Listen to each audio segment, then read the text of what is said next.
Hello everyone, and welcome back to my kitchen. Tonight is super special because I'm hosting a dinner party for all my best friends. Ken, Skipper, Stacky, Chelsea, Teresa, Nikki, the whole gang is coming over.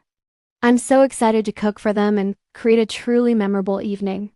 I've been planning the menu all week, and I think I've landed on the perfect combination of delicious, comforting, and just a little bit fancy. So, what's on the menu? For our appetizer, we'll start with some light and crispy bruschetta with a balsamic glaze. For the main course, I am making a creamy lemon and herb roasted chicken with a side of garlic mashed potatoes and honey glazed carrots.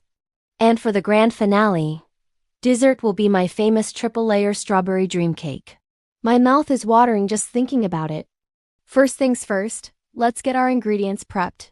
Mise en place, as the professional chefs say, is the key to a stress-free cooking experience. It just means getting everything chopped, measured, and ready to go before you even turn on the stove. For our bruschetta, I have a beautiful baguette that I'm going to slice into half-inch thick rounds. I'll arrange them on a baking sheet, drizzle them with a little olive oil, and toast them until they're golden brown and perfectly crunchy.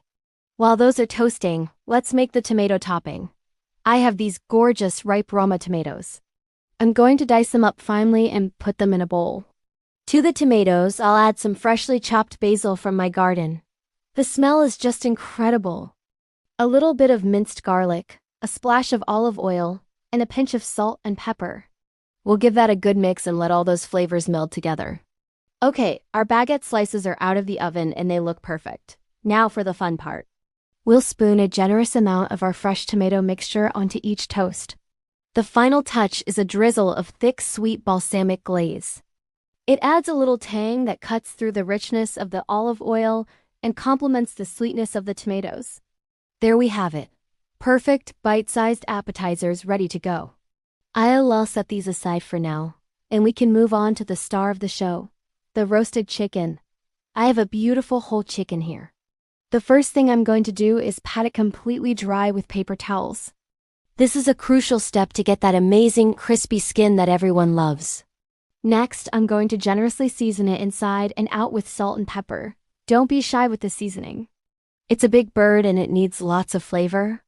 Now for the flavor-packed herb butter. In this bowl, I have some soft butter. To this, I'm going to add the zest and juice of 1 lemon, a few cloves of minced garlic, and a handful of chopped fresh herbs. I'm using a mix of rosemary, thyme, and parsley. We'll mix this all together until it's well combined. This butter is going to make our chicken so juicy and aromatic. Gently, I'm going to lift the skin of the chicken over the breast and thigh areas and push this glorious herb butter underneath. This gets the flavor right into the meat and helps keep it incredibly moist during cooking. I'll rub any leftover butter all over the outside of the chicken. Finally, I'll stuff the cavity with the lemon halves we zested earlier and a few more sprigs of herbs. Now this beauty is ready for the oven. I'll pop it into a preheated oven at 400 degrees Fahrenheit, or 200 degrees Celsius, and let it roast. While the chicken is roasting and making the whole house smell absolutely divine, we can work on our side dishes. Let's start with the honey glazed carrots. I've already peeled and chopped my carrots into uniform pieces. I'm melting some butter in a pan over medium heat. Once it's melted, I'll add the carrots and saute them for a few minutes until they start to get a little tender. Then, I'll drizzle in some honey and a splash of water. Cover the pan, and let them cook until they're perfectly fork tender and coated in that sweet, glossy glaze. A little sprinkle of fresh parsley at the end will add a pop of color and freshness. Next up, creamy garlic mashed potatoes. I've already boiled my potatoes until they are super soft. I am going to drain them and return them to the hot pot for a minute to let any excess moisture evaporate. This is a great trick for fluffy, not watery, mashed potatoes. Now I'll use a potato masher to break them all down. For the creamy part, I've been warming up some milk, butter, and a few cloves of roasted garlic in a small saucepan. Roasting the garlic first makes it sweet and mild. I'll pour this warm mixture into the potatoes and mash everything together until it's as smooth and luscious. Season with salt and white pepper and they're ready. I'll keep them warm until it's time to serve. Let's check on our chicken. Oh, look at that.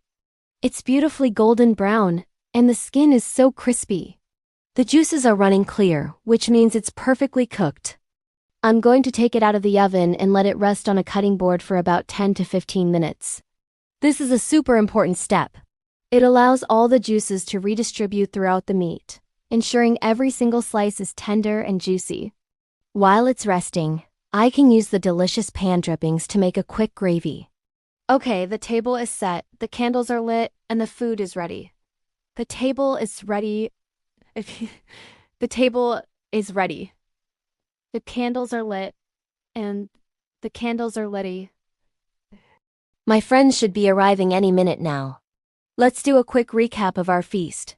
Beautiful tomato bruschetta, crispy and juicy lemon herb roasted chicken, creamy garlic mashed potatoes, and sweet honey glazed carrots.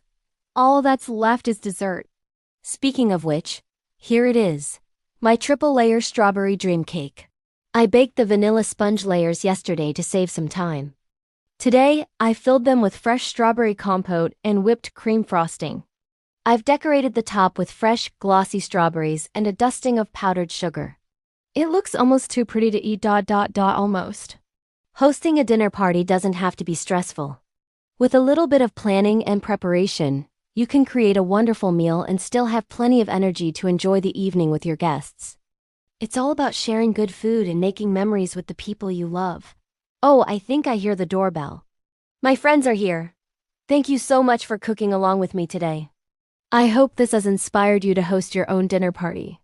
Let me know in the comments what you would cook for your best friends. If you enjoyed this video, please give it a thumbs up and don't forget to subscribe for more fun and delicious recipes. Bye for now.